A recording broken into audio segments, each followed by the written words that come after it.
and it sounds so strange to say it, but we as human beings are afraid of joy.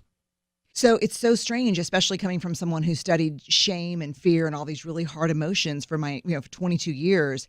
Joy is actually the most vulnerable of all human emotions because we are so afraid that if we let ourselves lean into it, that we will get sucker punched by hurt and pain and disappointment.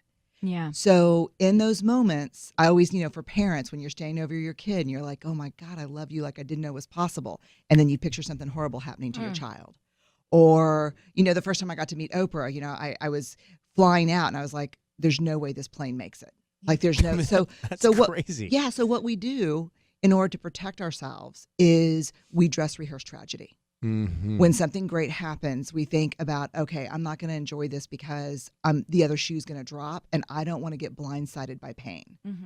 And what's really, I think, the most tragic thing I've seen, Ryan, probably in the last 5 years especially, is so many people now choosing to live disappointed rather than live joyful and risk feeling disappointed. And so they're choosing disappointment because they're afraid? Why are they? Whether it be like in their jobs or marriage? It doesn't matter. They're It's settling? like, I'm never going to get too excited about anything or too upset about anything. I see. Just, right in the middle.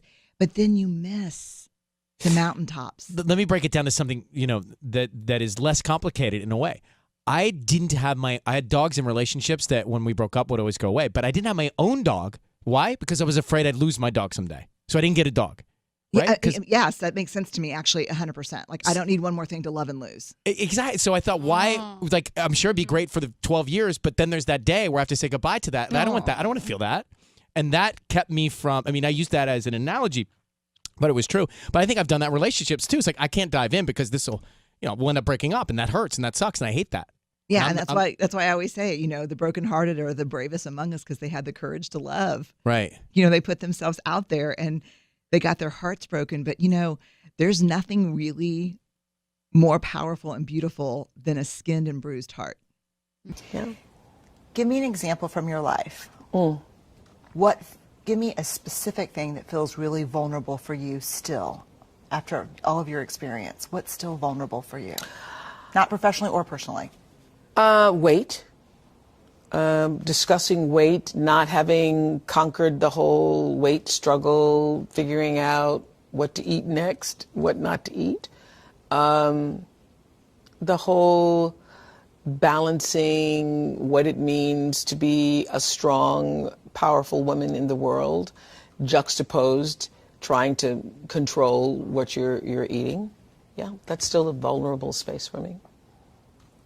So I think when people, because we've done work together, people ask me a lot of questions about you and they tell me the stories they've made up about you. Oh yeah, really? Yeah, and they're, and I have stories too, but I've gotten to know you a little bit. And I know how dangerous stories are that we tell ourselves and about other people, especially when we're in comparison. I think people see you as someone who is fearless.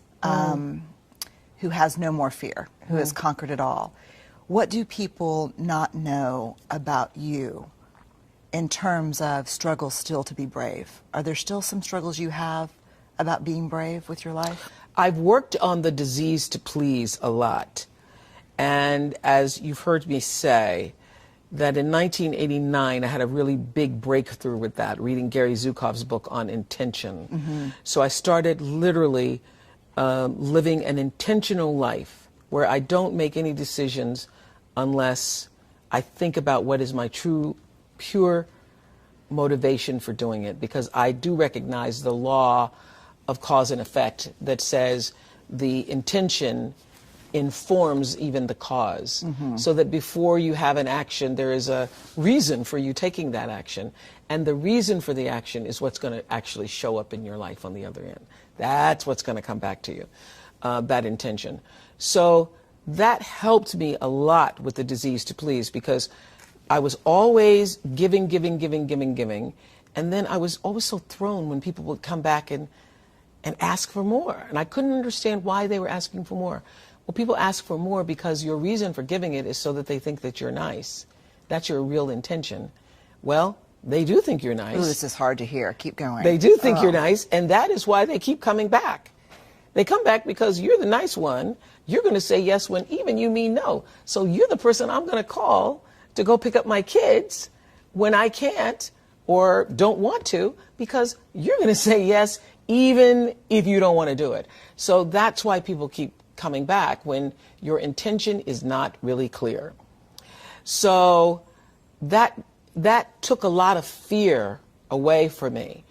But at least for me, a clarity of intention helped me live a more fearless life. I love that. So what if your intention is, I want to lead a brave life and not disappoint anyone? You cannot live a brave life without disappointing some people. I know that in my heart, but it sounds really important when you say it. Live a brave life without disappointing some people.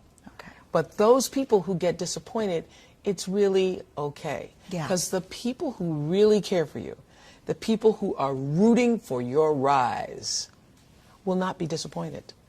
The only people who are disappointed are people who have their own agenda. Yeah. And their agenda is not aligned with your agenda. And that's how I make myself brave. I say, well, the people who really care about you, who want you, who are rooting for your rise, those people who are rooting for your rise, they're going to be okay when you say no. Here's what my new theory is.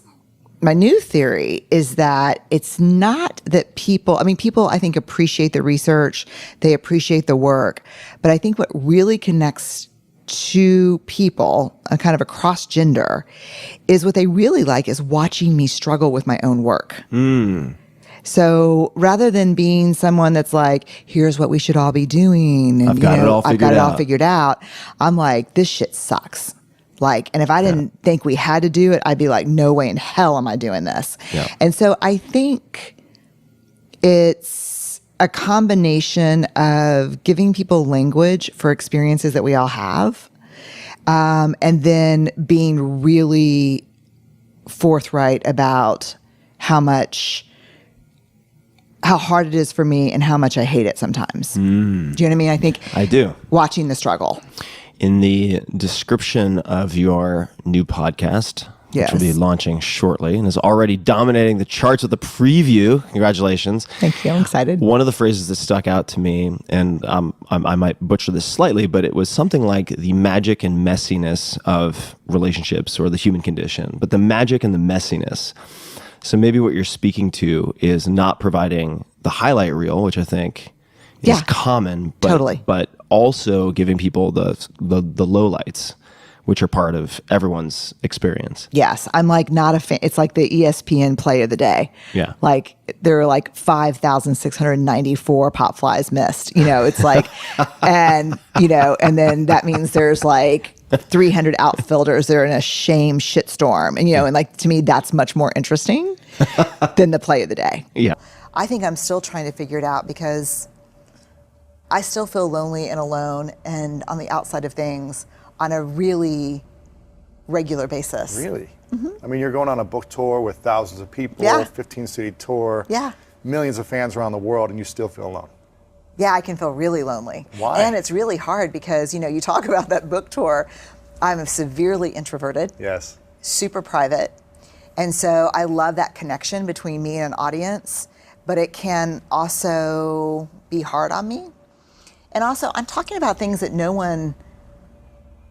it's weird to me that people sign up to talk about them, but they're hard topics sometimes. And we laugh and we have fun and we'll sing. But I think what I've learned in doing the research on belonging is that belonging is being a part of something bigger than yourself, but it's also the courage to stand alone and to belong to yourself above all else. And so I think I spend a lot of time belonging to myself, and sometimes that makes other people uncomfortable. And so I think that's hard. I think I do feel, I'm always looking for, I don't know about you, but I'm always looking for the roadmap. Like, I want to find the researcher, storyteller, Christian, lover of all people, fighter of the resistance. I want to find the blueprint of who's ahead of me believing what I believe in and doing it really well. But there's not really a blueprint sometimes. From, like We're all trying to figure it out. Yeah. We're all trying to figure it out. I don't get to copy anybody. And so it's hard. Yeah. It's still hard. But here's a thing that has changed everything for me. I belong to me. So even when I feel alone and I wonder like, who's my crew and who are my people, I belong to me for sure, for the first time in my life maybe. Yeah, and I think we lose ourselves sometimes by trying to belong in groups that we don't fit in. Yeah.